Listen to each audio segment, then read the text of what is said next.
बहुत काबिल तारीफ, उन्होंने कम शब्दों में अपनी बात कही है। समय को देखते हुए एक बार जोरदार तालियां बजाकर उत्साहवर्धन करें। और आप सभी को मैं बता दूं, धीरे धीरे भावनाएं बढ़ती चली जा रही है।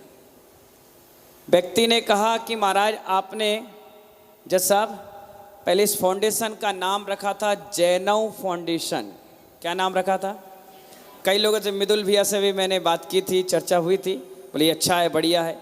लेकिन जब वास्तु के पंडित 3-4 मेरे साथ बैठे, बातचीत चली, तो उसकी नंबरिंग और मेरे नाम की नंबरिंग उल्टी हो रही थी। मैं अगर हाँ कहता तो पब्लिक ना कहती, मैं ना कहता पब्लिक हाँ कहती, और डिसबैलेंस होकर के काम चलता। मैंने बहुत मंथन किया, बहुत चिंतन किया। मैंने कहा कि आजकल एक चीज चल रही है मोबाइल पर, लाइक, थम्स। आप भी ऑफिस में जाते हो, थम्स लगाओ, स्कूल कॉलेज में थम्स, फेसबुक पे पोस्टर बनता है, बोले लाइक करो, शेयर करो, लाइक करो। तो ये दिमाग में चढ़ गया मुझे कि इस चीज़ को करा जाए जो लोगों के दिमाग में चढ़ी हुई है। बताने की आवश्यकता नहीं पड़ेगी। मैंने अमित भैया को बुलाया, मैं इधर आओ, एक ऐसी सुंदर डिजाइन बनाओ जिसमें थम्स हो, नाम ओके हो, हमारे जैनत का वर्चस्व हो, पीछे कमंडल हो। उनने कई अच्छे प्रोफेशनल व्यक्ति फेल हो गए इस डिजाइन बनाने में। उनका दिमाग चला, उन्हें डिजाइन बनाई, थम्स उल्टा था। मैंने कहा ये तो उल्टा हो गया, ये तो धक्का देने की जगह पीछे हट रहा है, मजा नहीं आएगा, मैंने उल्टा बनाओ। ये कहने के मुझे अच्छा नहीं लग रहा। मतलब मुझे अच्छा लग रहा है, वो ओके कह रहा है। और जब ओके की डिजाइन आप देखोगे तो हैंडराइटिंग में मैंने पीएचडी की है, तो हैंडराइटिंग कहती है कोई भी हैंडराइटिंग जब लिखो तो उसके अक्षर कभी नीचे नहीं जाना चाहिए। अगर व्यक्ति के ऊंचे अक्षर जाते हैं तो ऊंची सोच, ऊंचा विचार और ऊंची संस्था को नाम मिलता है। मैंने सोचा ये वाई को कैसे सपोर्ट किया जाए, तो हमने फाउंडेशन लिखा और टैग लाइन दी, जरूरत समय की। देखिए एक सीढ़ी बन गई जो ऊंचाई को छू रही है। वास्तु के हिसाब से बड़ा नाम, नंबरिंग, हमारे प्रदीप जैनी यमुना विहार के जो हमारे सलाहकार समिति में है, उन्होंने नाम नंबरिंग के हिसाब से निकाला। उनके लिए भी बहुत जोरदार तालियां बजाओ। अभी वो बॉम्बे में है महानुभाव। जैसा कि हमारे जज साहब ने कहा है कि थोड़े थोड़े काम करके आगे बढ़ाइए। मैं आप सबको बता दूं, अभी जितने भी मेंबर बनाए उन्होंने, मैंने उनको जोड़ा है, उनको अभी कोई काम सौंपा नहीं है, बताया नहीं है, सिर्फ काम चला दिया। आज घोषणा कर दिया, आज मुहूर्त अच्छा था, अब धीरे धीरे उनको जिम्मेदारी दूंगा। भैया है हमारा दीपक, फोन लगाएगा, हाँ भाई अभिनव जी ये काम आपको करना है। ठीक है महाराज जी। अभी तक एग्रीमेंट नहीं हुआ था, आज एग्रीमेंट हो गया है।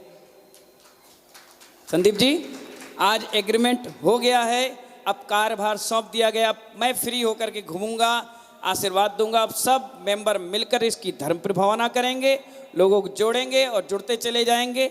महानुभाव, जैसा कि जज साहब ने कहा, एक एक काम करो। जितने भी इसमें लाइन में वर्ड दिए हैं, इसमें 22 है, नया कागज आएगा, उसमें 24 चीज़ दी हैं, मुख्य उद्देश्य दिए 24।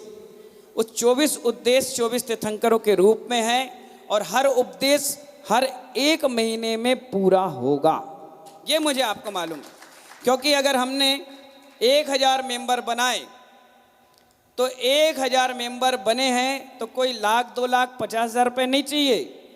सिर्फ हर महीने जज साहब 1,000 रुपये चाहिए। सिर्फ 1,000 रुपये अकाउंट से अकाउंट में पे होगा। कोई तुम्हारे पास लेने नहीं जाएगा। क्या कराते हैं राजीव भैया? ईसीजी, ईसीएस करा दिया, एक बार करवा दिया और हर महीने 1,000 रुपये अकाउंट में आएगा। मैसेज आपको आ गया कि हाँ आ गया। जैसे ही आ गया एक पेपर आपके पास आएगा, उसमें सारे महीने की गतिविधियां देंगी, क्या क्या काम अगले महीने होना है। अगर पेड़ लगाना है तो एक ही बार तो लगाना है, साल भर तो लगाना नहीं। सुरक्षा साल भर रहेगी। बच्चे की पढ़ाई की फीस है, एक बार भरना है। साधु का चातुर्मास सिर्फ एक बार कराना है। अगर कमंडल देना है तो एक ही बार देना है। अगर 12 महीने हैं, 24 टारगेट हैं, तो हर महीने में 1 या 2 टारगेट पूरा करने की क्षमता वैष्णव सागर जी महाराज में है और करेंगे। और आपसे बोल बोल कर कराएंगे, क्योंकि ये काम मेरा नहीं तुम्हारे बाल बच्चों का है। मैं अपने लिए कुछ नहीं कर रहा, ना तो मुझे पिछी कमंडल चाहिए, ना मुझे आहार चाहिए, ना चतुर्मास चाहिए। आज भी इस प्रांगण में 5 ऐसी समाज बैठी है जो चतुर्मास का श्रीफल चढ़ा रही है। देखो पीछे प्रधान जी तो कह रहे हमारे यहाँ नहीं करोगे तो पछताओगे। मतलब क्यों पछताओगे भाई? अरे आप हमें जानते हो, हम आपको जानते हैं, आपसे मेरी जम सकती है और आप हमको जमा सकते हो। सुभाष जी कह रहे महाराज 10 साल से पीछे लगे हैं। हमारे अंकुर बिहार के लोग अभी 5 दिन रह के आए, कह रहे महाराज ऐसा अंकुर का बीज डाला है, दोबारा हम किसी को श्रीफल नहीं चढ़ा रहे, आपका चतुर्मास चाह रहे हैं। और बीच में सोनिया बिहार वाले बैठे हुए हैं कि चतुर्मास कहीं भी हो, चाहे अंकुर बिहार हो, चाहे मौजपुर हो, चाहे ज्योति नगर हो, चाहे ज्योति कॉलोनी हो, हमें तो 15 दिन दे दियो भैया, हम तो उसी में तर जाएंगे। कई हैं समाज। और आचार्य श्री ने तो मुझे आशीर्वाद दिया जज साहब कि तू भूखा नहीं मर सकता। मैंने कहा क्यों महाराज, ऐसा क्यों? कहने लगे बस किस्मत का मारा नहीं है, तो किस्मत का धनी है। इसलिए विहर सागर जी महाराज जगदलपुर गए और ऐसे आदिवासी क्षेत्र से अकेले मुनि बनने का सौभाग्य दिया। आज तक कोई नहीं गया वहां। अभी 2 दिन मैं महाराज श्री के पास रहकर आया, बात नहीं कर रहे थे, चुपचाप लेटे थे। मैं जैसे ही पहुंच गया तो मुस्कुराने लगे।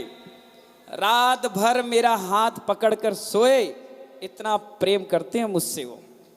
ये तो आचार्य श्री ने संघ बना दिया कि बड़ा संघ हो गया, जाओ प्रभाना करो, साधना करो, आगे बढ़ो। उन्हीं की प्रेरणा है ये, उन्हीं की सोच थी कि हमारे घर परिवार के गरीब बच्चे, युवा बहनें क्या करेंगी अगर आज सपोज करो। एक बात पूछना चाहता हूँ, देखिए मैं फ्रैंकली महाराज हूँ और मेडिटेशन भी करता हूँ और प्रैक्टिकल भी हूँ। बिना प्रैक्टिकल के कोई बात